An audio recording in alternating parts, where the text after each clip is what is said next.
Hi, my name is Laurel Lynn, and I titled my presentation American Guernica. The artwork I decided to analyze is called American People Series Number 20, Dive by Faith Ringgold, made in 1967. It is an oil on canvas painting made up of 2 panels. It is 72 by 144 inches and is located in the Museum of Modern Art in Manhattan, New York. Here is a photo of Faith Ringgold in more recent times for a New York Times article. She said that she wanted to document what was happening around her as an African American in the 1960s. In the US, in the 1960s, there was obviously the Civil Rights Movement. There were a lot of violent events, so the painting isn't modeled after anyone specifically, but more generally to the events before 1967 in the 50s and 60s. I think it was important to have an African American artist specifically representing American art in this presentation because of how little I see their art represented in museums. Especially because this artwork is in a famous museum, the Museum of Modern Art in New York, which is where the artist was born. I think this can connect even more with the people living in New York, knowing that the art was created by a person that was born and grew up in the local area. Other artworks that highlight the American experience can show American patriotism without acknowledging the pain involved in building this country. The issues brought up in this painting have been happening and are happening in modern-day America. The artist also says that she got inspiration from Picasso's Guernica. Similarities to Guernica. Here is Guernica by Pablo Picasso. Another one of the reasons why I chose this painting is because it reminded me of Guernica, and the artist says that she got inspiration from Guernica. First off, just looking at the basic facts of the painting, there are similarities. They are both oil and canvas paintings and are both pretty large in size. Ringgold's die is 6 feet by 12 feet, and Guernica's is about 11 feet by 25 feet. They both have similar styles of cubism, with the flattened picture. They also feature many objects that are not naturally positioned in the way that are represented in each of the paintings. The background of both paintings are similar because they are both gray and box-like.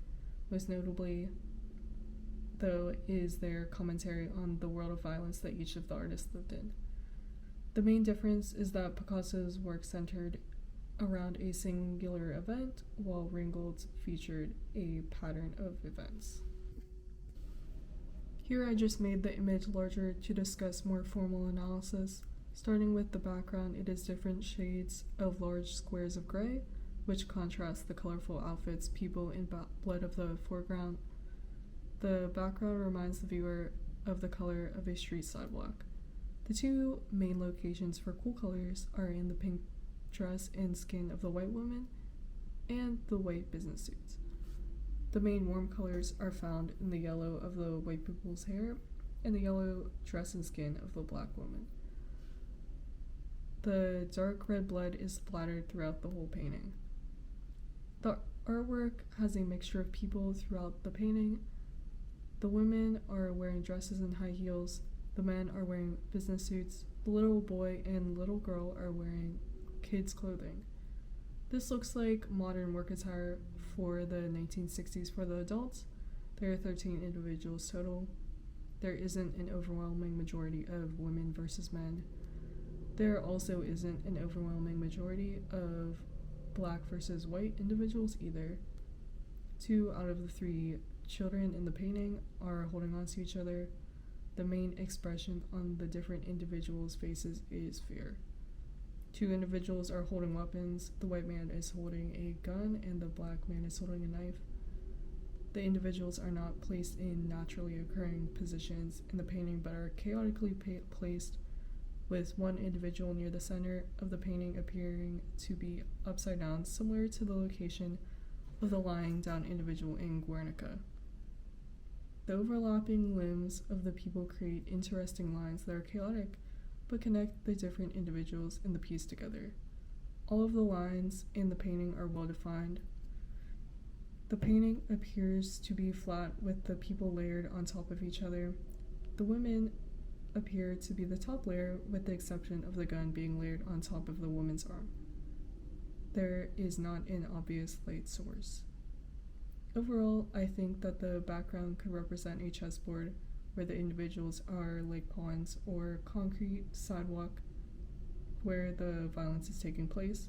The business attire of the adults contrasts the violence of the painting because it doesn't seem normal that middle-class business professionals would engage in physical violence. The children near the center of the painting could represent future generations' unity, since they are embracing. All of the people's faces are very similar to one another, showing that this doesn't represent any one individual or event, but a pattern of events. It also shows how violence in this period went beyond age, class, race, or gender, because the painting represents different age groups: women, men, and children. Significance: during Ringgold's childhood, she didn't see many female African American artists. She's able to represent those identities for young artists, especially in major institutions. Sharon Patton's book discusses African American art. One of the art styles discussed in her book is quilting, which Ringgold is famous for. One of the main African art qualities that Ringgold uses in this painting specifically is bright colors. Because the painting showed the violence and fear of the different people displayed on it, it showed the people of the 1960s the urgency of the issues going on around them. Because the Museum of Modern Art just acquired this painting in 2016, it has brought these issues to light again in the modern day.